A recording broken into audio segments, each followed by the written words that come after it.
These are the predicates. So property name amplifies other data type or object vision. So goal amplifies vision. So this is the metadata specification of goal that we can get on the web.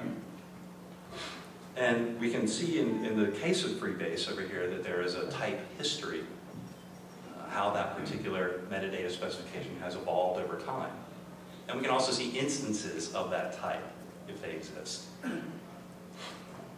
So this is an example of the history on Freebase, which uses a very, a mainstay construct of social media, which is this idea of an activity stream. So what you're seeing on this screenshot is that there's this user, George, who has been doing some editing on this metadata specification for goal. And you can subscribe to that and get feeds from that, or just take a look at that. And you can filter it, what did George contribute, what did someone else contribute to this particular metadata specification. So this is now an instance of goal on Freebase called healthcare reform, which was linked in the type specification page, where they call it topics on Freebase. So this is telling us everything we know about healthcare reform. Right? So this is, again, when I first showed this to Vivek Kundra, he got kind of nervous. He was like, oh, don't be talking about the healthcare reform level 1. So this is all just kind of notional, right? I'm using the HHS pursuits to demonstrate this.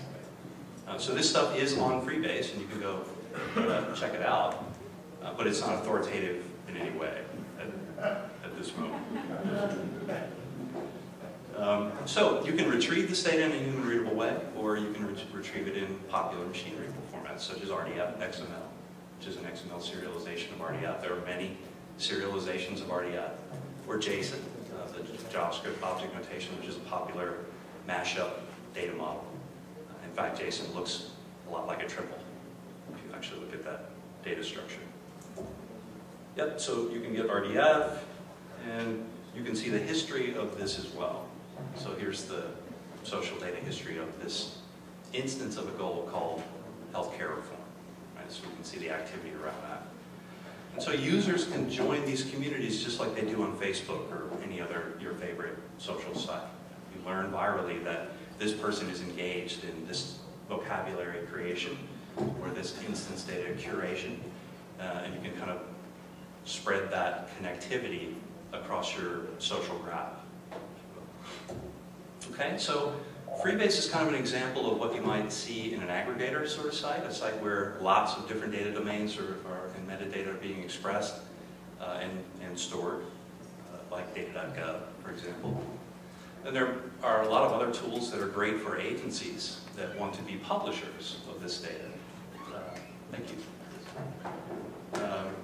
And so there is Paul Allen, one of the Microsoft founders, gazillionaires, is doing a variety of philanthropic IT ventures, one of which is with a company in Germany. They actually won a competition to do this work that has extended MediaWiki, which is arguably the most popular social media thing ever that powers Wikipedia. It's all open source code and all that. And so Enterprise has created some semantic extensions to MediaWiki, and so I'm going to show you some of those. So this is what it looks like. Again, this is just the same software that MediaWiki uses, and there are a bunch of different skins you can put on this so that you can make it look, however you want to make it look. But what's happened here, and what you're looking at, is an ontology browser. So I took the management vocabulary that I created from the open standard given to us by the Object Management Group, and imported that, expressed that as an OWL file, which is the web ontology language, and imported that into Semantic MediaWiki. So now I'm structuring the data in this wiki by external vocabularies of interest to me for use in this wiki. So I can go and select, goal, and it will show me the instances of goal going out to the articles on the wiki, like healthcare reform. Right? You can also browse by properties. What are the relationships between the things, the structured data on the wiki? this is really an interesting feature that we see in this sort of ontology-driven tool set emerging. So there are some studies recently, for those of us that use a lot of different tagging, typically on social media sites like Delicious or something like that. There are studies that show that the same person, George, looking at the same information resource, will tag that differently 90% of the time. So this notion of using tags or folksonymies that anybody creates is not necessarily a good way to manage metadata. Right? So what's happening here is that the ontologies are actually imported in, and when you start to do some code assist, you start to type the letter, what did I do here, F, the tools will come and tell you there is a concept denoted by these terms, federal enterprise, that will come up and give me that class. So when I want to tag an article, I use the ontology that's actually been given to me as the tag, instead of creating, a government agency or some other tag. Right? So that's a pretty powerful and interesting feature of these types of tools. And then for end users, it's really easy to query stuff. So you don't have to know Sparkle to be able to get data out of this thing. Sparkle is not a difficult language to learn for people that, if you do SQL, you can certainly do Sparkle.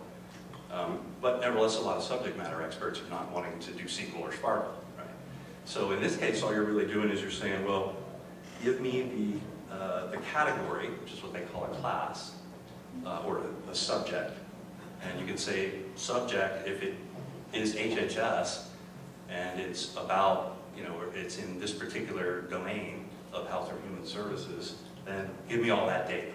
And it'll report that back and populate that information for you in ways that you can reuse. So if you want to create a spreadsheet out of that, or if you want it in JSON, or if you want it in RDF-XML, you can get that. So this is an example of one of the key features of RDF, which is this idea of graph merging. So different data exists on different websites, and when we have a common subject, like say a UPI, this example is Exhibit 300, and that number at the top left are those UPIs that we all know and love. So some of this data is going to come from the 300 itself, but other data might have been marked up somewhere else. But when we look at it after ingesting all the data we have about that subject, then it automatically merges around that subject. So we see just one data view of multiple data sources. So that's a good feature. So from the human perspective, this is the kind of thing that a person would want to look at. But if you're writing an application, you can also request this Exchange package in a machine-readable format, right? And it's literally, the URI scheme idea here is something like resource slash spec for metadata, resource slash doc for human readable, resource slash data for machine readable, right? So this is an example, and there'll be a quiz later about the tags in this particular slide. This is an example of getting the machine-readable version of that same human-readable page. So just like on Freebase, you can get the HTML page, you can get the RDF-XML page. So if you're an application, you would just go grab the machine-readable data. And the other thing that's being pointed out here is that when you import and include ontologies, different vocabularies from different places on the web, you have the opportunity to bind your data space to those vocabularies. So if you're exporting that data, we still know that the instance of meaningful use is a type of objective, and objective is defined somewhere else on the web. Okay. So that's where we are today. We've got a lot of RDF. We need to start thinking about the vocabularies that are common to all of our pursuits and those that are specific to our missions.